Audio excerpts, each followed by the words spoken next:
High, কেমন আছো সবাই? আশা করি ভালো আছো। চলো, আমার একটা নতুন ব্লগে আবার সবাইকে অনেক অনেক ওয়েলকাম। তো জায়গাটা দেখেই হয়তো অনেকেই চিনতে পারছো জায়গাটা কোথায়, অনেকে গেস করতে পারছো। হ্যাঁ, এটা পুরী। আমরা গেছিলাম হঠাৎ করে প্ল্যান হলো চলো পুরী ঘুরতে যাবো 1 মাস আগে। তো সেই হিসেবে আমাদের পুরী টিকিট কাটা হলো। তো বিকালবেলা বেরিয়ে পড়েছিলাম শিয়ালদায়। 8:30টায় আমাদের ট্রেন ছিল হাওড়া থেকে। এই যে আমি একাই গেছিলাম, ওখান থেকে আমার বড় অফিস থেকে আসবে। তারপর দিন যেখানে জয়েন করে আমরা যাবো শালিমার। শালিমার থেকে আমাদের ট্রেন ছিল। এই যে প্রায় সন্ধ্যে সন্ধ্যে হচ্ছে, মানে 6টা 6:30 বাজে। সেই সময় আমি শিয়ালদা পৌঁছেছিলাম। এবং ট্রেন ছিল 8:30টায়। আমাদের হাতে মাত্র 2 ঘন্টা সময় ছিল। তো প্রথমবার আমি শালিমার যাবো, আমরা শালিমার যাবো প্রথমবার। জানি না কতক্ষণ টাইম লাগবে। তো শিয়ালদা স্টেশন থেকে যথারীতি একটা ট্যাক্সি নিলাম, নিয়ে বেরিয়ে পড়লাম শালিমার যাওয়ার উদ্দেশ্যে। টাইম তো দেখাচ্ছিল 35-40 মিনিট।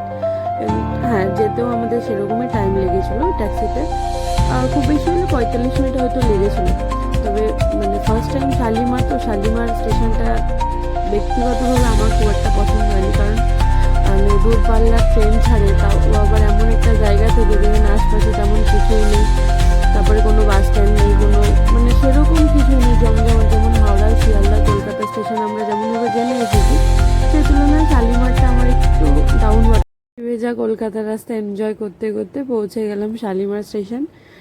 যে শালিমার স্টেশনে আমাদের ট্রেন ছিল 3 নম্বরে। তো প্রথমে আমরা একটু ভুল মিসআন্ডারস্ট্যান্ডিং হয়ে গেছিলো, মানে লেখাটা শুনেছিলাম 1 নম্বর প্ল্যাটফর্মে আমাদের ট্রেন দাঁড়িয়ে আছে। সেই হিসেবে আমরা ওই নিচের সাবওয়েটা দিয়ে 1 নম্বর প্ল্যাটফর্মে উঠি। কিন্তু ওখানে গিয়ে দেখি যে আমাদের ওখানে একটা অন্য ট্রেন, ওটা মুম্বাইয়ের ট্রেন ছিল, জ্ঞানেশ্বরী এক্সপ্রেস। আমাদের ট্রেনটা দিয়েছে হচ্ছে 3 নম্বরে। তো ওখান থেকে আবার চেঞ্জ করে আমরা আবার 3 নম্বরের দিকে যাই। মানে স্টেশনটা বেশি মানে পুরো ফাঁকাই, মানে খুব কম লোক, মানে যাদের ট্রেন সে কজন মানুষ, মানে গোনাগুনতি ট্রেন, তো সেই হিসাবে সে কটাই মানুষ, তেমন দোকানপাটও নেই। দেখো দেখতে দেখতে আমাদের ট্রেন ঢুকে গেল। তখন প্রায় 7:30 বাজে, 7:30টার বেশি বাজে। আমাদের ট্রেন টাইম ছিল 8:35। আধা ঘন্টা 40 মিনিট আগে আমাদের ট্রেনটা দিয়েছিল। তো এই যে ট্রেন চলে এসছে, আমাদের কোচ নাম্বার ছিল B4। তো আমরা দুজন, আর সাথে আমাদের সাথে আরও দুজন প্লাস একটা বাচ্চা ছিল। তো ওরা সাঁতরাগাছি থেকে উঠবে ঠিক ছিল, আর আমরা শালিমার থেকে উঠেছিলাম। যে দেখো ট্রেনটা ঢুকে গেল, এবার ট্রেনে উঠবো। ওই দিন বেশ বৃষ্টিও পড়ছিল। এই যে ট্রেনে উঠছি, তো বেশ সিট খোঁজাখুঁজি চলছে। সিট খুঁজে ঠিকঠাক সিটে গিয়ে বসার পালা।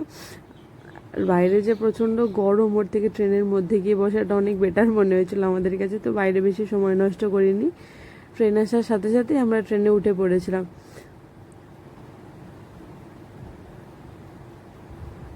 এই দেখো ট্রেন আমাদের ছেড়ে দিয়েছে আস্তে আস্তে।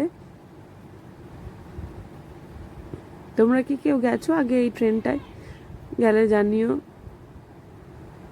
এই যে আমাদের ট্রেন এবারে সাঁতরাগাছিতে ঢুকছে।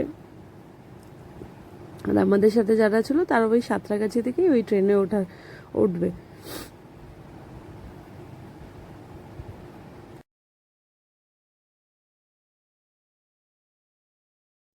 তারপর আমরা হোটেলে ব্যাগ ট্যাগ সব রেখে তারপর বেরিয়েছিলাম একটু সমুদ্র দর্শন করতে। পুরীতে গেছি, সমুদ্র আগে না দেখলে হয়। তো তখন কটা বাজে, 8টা 8:30 বাজে খুব বেশি হলে। বেশি রোদের তাপও ছিল, সাথে এক সাইডে মেঘলাও ছিল, আর বিচের ধারে দেখো মানুষজন ভর্তি। তো আমাদের হোটেলে চেক ইনের টাইম মানে তখনও হয়নি, তাই আমরা একটা রুমে ব্যাগপত্র রেখে চলে এসেছিলাম বাইরের দিকে ঘুরতে। আর মানে হোটেলে আগে যারা ছিল তারা চেক আউট করেছে, হোটেলটা ক্লিন মানে রুম টুম ক্লিন করবে। ওই জন্য আমরা বাইরে, ঠিক আছে, আমরা বাইরে ঘুরতে বেরিয়ে পড়েছিলাম। সমুদ্রের ধারে একটু ঘুরলাম, ব্রেকফাস্ট করছিলাম। সারা রাত কষ্ট হয়ে গেছে তো প্রায়, ওই জন্যে ব্রেকফাস্ট করে রুমে গিয়ে রেস্ট নেব, সেই জন্য আগে বাইরে এসে ঘুরে নিচ্ছিলাম। দেখো সমুদ্রের মানে জলের বেগটা কত, ঢেউয়ের। বর্ষাকাল না, আর জলটা অনেকটা কাছে।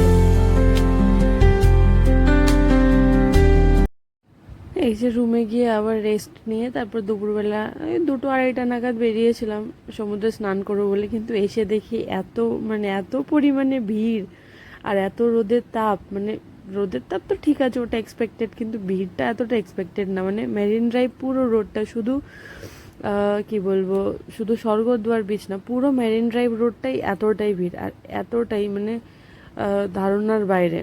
এসে কি করব, সমুদ্রে নামিনি, বসেছিলাম ওপরে।